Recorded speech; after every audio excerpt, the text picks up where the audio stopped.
Hey, my name is Jacob Larton. I am an English teacher, and in this channel, Read, Write, and Cite, I talk about things related to English. Like this video, we're going to talk about lies that English teachers tell you. So, let's get started. When I was growing up, I always enjoyed writing, right? It's not surprised that I became an English teacher, but there were things that always bugged me, always bothered me, that my English teachers told me. I never understood them, but because they said them, they were true, right? Maybe not. Now that I'm older, now that I teach English, I realize a lot of the things that my teachers called rules were actually just guidelines, the things that teachers said to try and avoid problems, but they weren't always true, and that's why I'm calling them lies, because that's kind of what they are. No one is in charge of the English language. No one. You can't be. It's used by too many people all over the world. No single country, no single organization, no single English teacher, no matter how hard they try, can actually control the English language. So where do all these rules come from? There is what we call standard English, or the King's English, or the Queen's English, or whoever you want to refer to, in whatever country you're in. No one is in charge. There are just sets of guidelines, consistencies that over time people have kind of latched onto, things that work well, and if you're trying to communicate with people, you're probably going to follow those guidelines, right? Let me give you an example. I was working with one of my college students the other day, and she was taking a test, and she was having trouble with pronouns, because society has started saying there. If you're referring to a man or a woman, the gender neutral reference, instead of saying he or she or she or he, is to say there. That's what society does, but that's not what the test grades on. So I had to apologize to her, and I had to say, you know what, I'm sorry. I know this is what people do, because I do the same thing, but this is the test, and so we have to know the difference, that there is technically plural instead of singular, and here you want singular, and blah, yada, yada, yada. And I can spout off the rules. But the problem is not all the rules are right or should be right.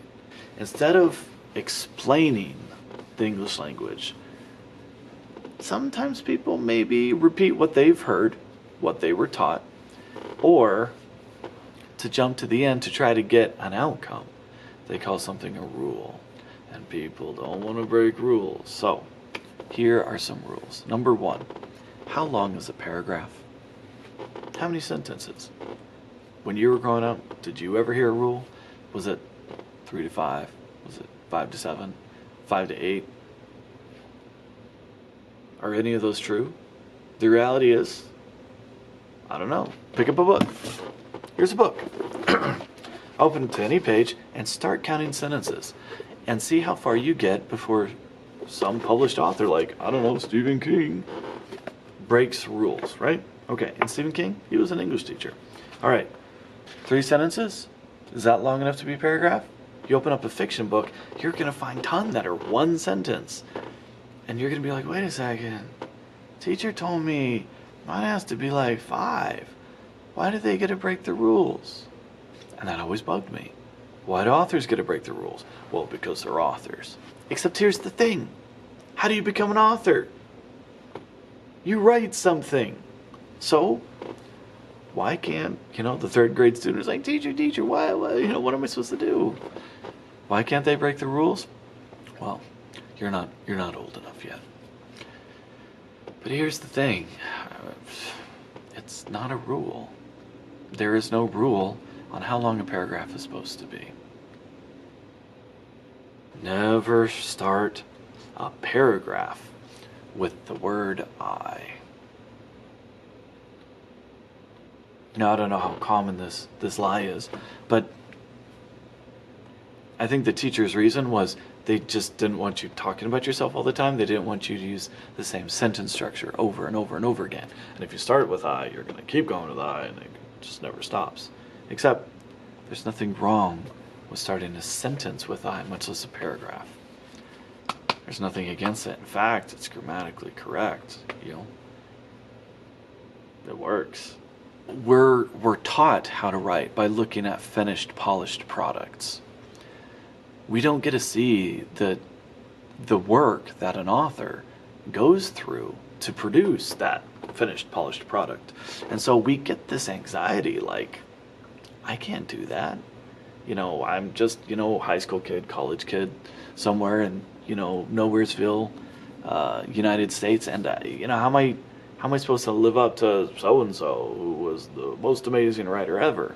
Except that even writers need editors. Let me give you an example. This is Stephen King's book on writing, and he exposes the truth. The truth is, this is something he wrote, and it was edited, and it looks like a high school paper or college paper, doesn't it? It's even double-spaced, and it's ripped apart, and there's a ton of things that could be wrong. And that's the thing that our students don't see, that you don't see, is that writing is messy. Writing isn't perfect.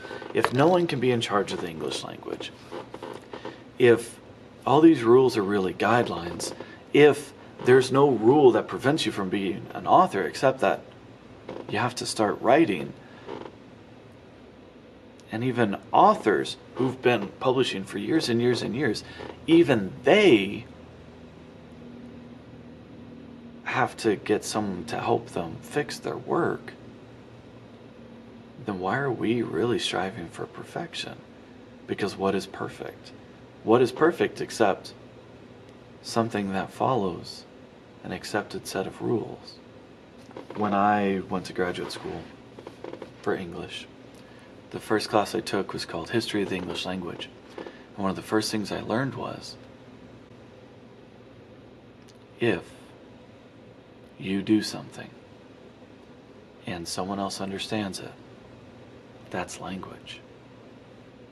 It may not be English, but no one can tell you it's wrong. It may be a dialect. You might stutter. You might say something wrong. You might have a run-on sentence or a comma splice or something like that. But the thing is, if it works, it works. So why even teach English at all? Well, here's the thing. It's to put you in charge so that you can choose to follow a rule, a guideline, or not. To break it if it serves your purposes. Which means you kind of have to have a goal in mind for what you're trying to accomplish by communicating in the first place. We need to be aware of what those consequences are, good or bad. If it's something creative, then that works. If you're going to be E.E. Cummings and just decide, my name is lowercase, then do it. That's fine. But you have to understand, people are going to look at you like you're stupid, and that's okay. That always happens. That always will. So, here are a couple of lies. I hope this video helped to dispel some miscommunication and maybe empower you just a little bit, because the reality is, you're in charge of the English language. Everyone is in charge of the English language. So, yes, you can make mistakes, and following standard English helps you to avoid mistakes, but it's also okay to choose to not follow the rules, because there might be a good reason. Thanks for watching. I hope you liked this video. If you liked it, please like below. And if you want to see more like this, please subscribe. If you have English questions, something you'd like me to make a video about, please comment below, and I'll do my best to answer that. So, thanks. Bye.